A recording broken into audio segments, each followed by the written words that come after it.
Exercițiul NATO astăzi în Dobrogea a fost testată capacitatea de apărare antirachetă a NATO pe granița de est a României. Este vorba evident despre amenințările care ar putea veni din partea Rusiei în Marea Neagră și acest test, ne explică oficialii NATO, a venit după ce s-a întâmplat la începutul săptămânii trecute în Polonia, după incidentul care a implicat o rachetă care a căzut pe teritoriul polonez, omorând 2 oameni.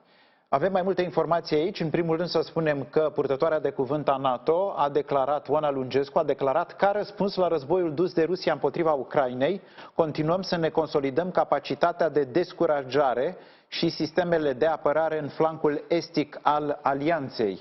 În exercițiul de astăzi au fost implicate sistemul de apărare antiaeriană francez desfășurat în România, celebrul Mamba, și au fost ridicate în aer avioane de luptă turce F-16, avioane Eurofighter spaniole, avioane Growler americane concepute pentru război electronic și avioane Rafale franceze, care au zburat de pe portavionul Charles de Gaulle, care era în sudul Franței. Atât de complex a fost exercițiul desfășurat astăzi, semn clar că există o preocupare NATO pentru ce se întâmplă în Marea Neagră.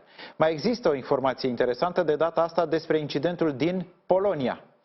Oficialii polonezi spun că prima etapă a anchetei incidentului care s-a petrecut acolo, prima fază, cea de strângere a dovezilor, s-a încheiat cu o concluzie. Atenție! Probabil primele concluzii vor fi anunțate public după începutul lui 2023. Deci până la sfârșitul acestui an, cel mai probabil, nu vom avea niciun fel de informații în legătură cu datele pe care le au anchetatorii incidentului din Polonia despre ce s-a petrecut acolo. Foarte important. Așadar, o preocupare specială NATO pentru ce se întâmplă în Marea Neagră, despre care ne va vorbi în cele ce urmează, în exclusivitate la Digi24, ambasadorul Statelor Unite la NATO, Julianne Smith, intervievat de Cristina Cileacu. Julianne Smith, U.S. Ambassador to NATO, thank you so much for this interview for Digi24. Well, thank you for the invitation. Ambassador, the Black Sea strategic importance and also the Western Balkan region is becoming more visible for obvious reason. Russia, in the same time, is also very interested in exactly those 2 specific areas. How is NATO seeing this segment of Europe? Well, you're right to raise the Black Sea region, and you're right to raise the Balkans. It's an area that we've spent quite a bit of time here at NATO headquarters focused on.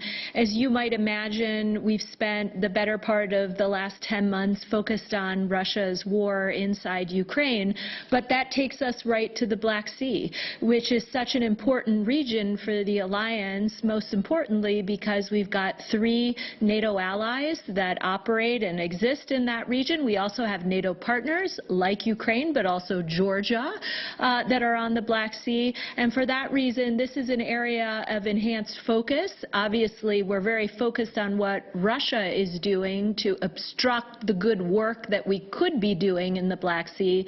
But I think what you're going to see is the NATO alliance increasingly focused on the Black Sea. It's wonderful that we're going to be hosting the next NATO Foreign Ministerial inside Bucharest. That's an important signal. And similarly, you're going to hear from the alliance more and more that we are turning our attention. We have been focused on the Western Balkans, and we will remain so. Do you think it's time now to build a strategy for the Black Sea? Well, again, this is an area that the alliance has turned its attention to. We are consumed with ensuring that we get as much practical support, first and foremost, to those Ukrainian forces that are defending their sovereignty each and every day. And we are very focused on ensuring that all of the countries on the eastern flank, including Romania, that they have everything they need in terms of NATO troop presence to address their very legitimate security concerns. So that is the focus right now. But again, I think the idea here inside the NATO headquarters is that the Black Sea region is going to, over time, increase in importance. If we still stay at the Black Sea, Russia, of course, has a substantial maritime presence. So does Turkey, which is a NATO member. Unfortunately, Romania and Bulgaria this time have a less developed maritime presence in the Black Sea. In your opinion, do you think it's best to invest in that, in this sense, or is better to invest in, let's say, capabilities of intelligence, coastal guarding, and so on? Well, first of all, let me take a step back and just say how much the United States and how much the NATO alliance appreciates the fact that Romania has met its defense spending commitments as part of what we call the Defense Investment Pledge. Allies are supposed to aim to spend 2% of their GDP on defense, and Romania has not only met that goal, but in addition, we've recently heard from Romanian counterparts across their government that they intend to go beyond it, that Romania is talking now about stretching to 2.5% of GDP. These types of contributions are indispensable. It makes Romania a leader when it comes to defense investments.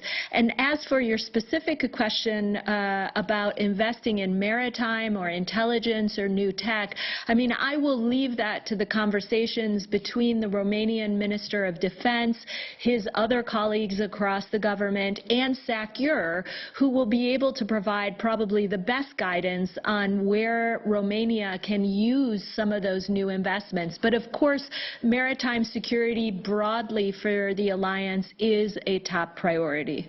Ambassador, experts say that Putin will start to act soon like a cornered rat and will attack with full power in order to save himself. There are no clear signs right now that the nuclear option is an option. But does this possibility is taken into account, and how will NATO respond to it? Well, I can't predict exactly what President Putin is going to do next in the war in Ukraine. What I can say with certainty is that Russia has been unable to achieve its strategic objectives on the ground. They have failed to take Kyiv. They've failed to take Ukraine as a complete country. They have failed in some of their offensives on the ground. We've seen, in fact, major success by the Ukrainian forces on the ground in terms of recent counteroffensives in the area of Kherson and other corners of eastern Ukraine. So right now, I think we're seeing Russia turn to indiscriminate attacks on civilians. This is something they've relied on throughout the war, but they seem to be increasing, which is extremely troubling. They're now attacking critical infrastructure inside Ukraine, essentially trying to turn the lights out and freeze the Ukrainians as winter approaches and those temperatures drop. So we're disturbed by what we're seeing in terms of Russian tactics. Again, it's hard to predict what comes next.